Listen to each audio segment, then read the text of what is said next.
अर्चना जी बताएंगे फीमेल की सर्जरी में क्या क्या चीज़ें आप करती हैं? आप शायद प्लास्टिक सर्जरी पूछना चाह रहे जी। हैं। ओके, देन फीमेल्स में ऑप्शन होते हैं हेड से लेके टो तक के, जैसा कि मेल्स में ही होते हैं। बट आज का बिकॉज टॉपिक डेडिकेटेड है फीमेल्स के लिए, इसलिए हम बताएंगे आज स्पेसिफिकली फीमेल्स के लिए। सबसे पहले होता है हेड में बालों का झड़ना। जैसे ही 30 के बाद एज होती है तो बालों का झड़ना शुरू हो जाता है, तो उसका अगर टाइमली ट्रीटमेंट लिया जाए तो उसको काफ़ी हद तक कम किया जा सकता है। आजकल उसके लिए बहुत ही फेमस ट्रीटमेंट होता है PRP, that is platelet rich plasma. There is a very cheap और बहुत ही अच्छा मेथड है बालों के झड़नों को रोकने के लिए। एक चीज़ और देखी जाती है जैसे फेस पे दाग धब्बे छाइयाँ वगैरह जो बोलते हैं वो सबसे ज़्यादा नज़र आती है, तो उसके लिए आप किस तरह की सर्जरी आप करते हैं, किस हाँ तरह से ट्रीट करते हैं? जी, चेहरे पे जो दाग धब्बे होते हैं उनका अलग टाइप का ट्रीटमेंट होता है, और जो छाइयों की आप बात कर रहे हो उसको पिगमेंटेशन बोलते हैं, मिलाज़्मा वगैरह जो होता है उसका अलग ट्रीटमेंट होता है। मिलाज़्मा के लिए बहुत सारे ट्रीटमेंट अवेलेबल है, लेकिन आपको किसी डर्मेटोलॉजिस्ट या प्लास्टिक सर्जन से ही ट्रीटमेंट लेना चाहिए, क्योंकि बहुत सारी जो क्रीम्स होती हैं उनके अंदर स्टेरॉइड मिले हुए होते हैं और उसका आपको बहुत टाइम तक यूज़ नहीं करना होता है। अगर आप उसका बहुत टाइम तक यूज़ करते हैं तो आपको अगेन जितना आपका कालापन है उससे ज़्यादा होने के चांसेस रहते हैं। तो मिलाज़्मा के लिए हम क्रीम्स वगैरह देते हैं, अगर उससे भी आपका ठीक नहीं होता, मेंटेनेंस थेरेपी की अलग क्रीम्स होती हैं, पील्स वगैरह होती है। आजकल पीआरपी और ट्रांसमिक एसिड के भी एम्प्यूल्स होते हैं, जिसको छोटे-छोटे इंजेक्शंस के आपका डर्मिस में लगाए जाते हैं, तो उससे बहुत ही अच्छे रिजल्ट्स होते हैं। कम से कम 70 टू 80% रिडक्शन देखा गया है मिलाज़्मा में। एक चेहरे पर जो धब्बे से देखे जाते हैं जी। तो उसकी। ओके, देखो, दाग धब्बे जो होते हैं, हो सकता है कि आपका एक्ने स्कार्स जो होते हैं वो हो, या फिर हो सकता है किसी चोट वोट के निशान हो। हम्म। जो चोट के निशान होते हैं उसका हम स्कार रिवीजन के थ्रू उनको निकाल के एक पतली लाइन दे सकते हैं। और जो दाग धब्बे आपके एक्ने स्कार्स होते हैं उनके लिए बहुत सारे ऑप्शंस अवेलेबल होते हैं। उनके लिए जैसे कि डर्मा रोलर आजकल है, डर्मा पेन से उसको हम घिस देते हैं ताकि एपिथेलियम बराबर हो जाए और आपका ऊपर नीचे वाला जो स्किन है वो यूनिफॉर्म हो जाए।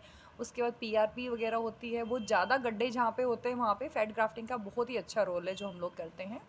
एंड अगर इनसे भी नहीं काम चलता तो एट लास्ट लेजर थेरेपी होती है जिसको हम करते हैं। मैम देखा जाता है कि मार्केट में अलग अलग तरह की क्रीमें जो मिलती हैं, जैसे कि बात करें काफ़ी तरह की क्रीमें कंपनियों ने चलाई गई है जिससे कि फेस के चेहरे के दाग धब्बे छाइयाँ वगैरह इन सबको ख़त्म कर देती है, क्या वो लाभदायक होती हैं? नहीं, नहीं, एक्चुअल में विदाउट आपकी डॉक्टर के प्रिस्क्रिप्शन के अलावा आपको कोई भी क्रीम्स नहीं खरीदनी चाहिए, क्योंकि आउट द काउंटर जो ड्रग्स होती है इनमें सब में स्टेरॉइड्स होते हैं। आपको एकदम से आपको लगेगा कि वो आपका फ़ायदा कर रही है, लेकिन ऐसा कुछ भी नहीं होता है, इसलिए।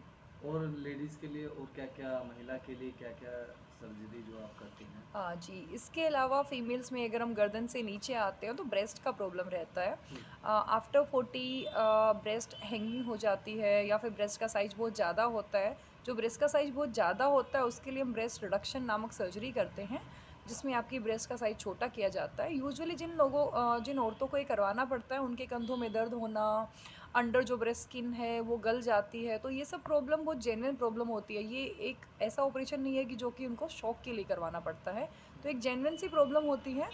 एंड एक मेस्टोपेक्सी होता है जो सिर्फ जिनकी हैंगिंग ब्रेस्ट है, बहुत हैवी नहीं है, लेकिन उनको ये है कि हमें अपनी नेचुरल ब्रेस्ट, जैसे कि उनका मैरिज से पहली थी या अपेयरेंस अच्छा चाहिए उनको अपना, तो उसके लिए मेस्टोपेक्सी भी करते हैं। एक अनमेरिड जो गर्ल्स होती है जिनका बहुत ही वॉल्यूम कम होता है, उनका हम ब्रेस्ट ऑगमेंट करते हैं, ब्रेस्ट का साइज़ बढ़ाते हैं। वो हम करते हैं, यूजुअली इम्प्लांट्स होते हैं, सिलिकॉन इम्प्लांट्स, वो बहुत ही एक अच्छा और परमानेंट मेथड होता है, उसके थ्रू करते हैं। कुछ जो महिला होती हैं वो अपने आप को एक अच्छे से मेंटेन भी करना चाहती हैं, जी, जी। जैसे कि योगा वगैरह करती हैं, कुछ सर्जरी नहीं कराती है, तो उनके लिए आप क्या मैसेज देना चाहेंगे? देखो, योगा तो आपकी वैसे भी नेचुरल रूटीन में होना चाहिए योगा, बट योगा से क्या होता है कि ब्रेस्ट का साइज नहीं बढ़ता है योगा से। Even not only yoga, but जो क्रीम्स पिल्स वगैरह जो भी मार्केट में अवेलेबल है, कोई भी ऐसा संसाधन नहीं है जिससे ब्रेस्ट का साइज बढ़ा सकते हैं, एक्सेप्ट की सर्जरी।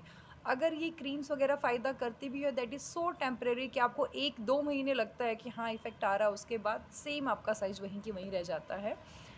एंड और जैसा कि टमी टक जो हम ऑपरेशन करते हैं, जो औरतों का बाद में पेट लटक जाता है, तो बहुत सारे लोग बोलते हैं कि जो आप योगा कीजिए, वेट रिडक्शन कीजिए, ये भी वेट के साथ साथ ये भी कम हो जाएगा। लेकिन जो पेट का लटकना होता है वो ओनली फैट का लटकना नहीं होता है, उसके साथ साथ स्किन भी लूज़ होती है।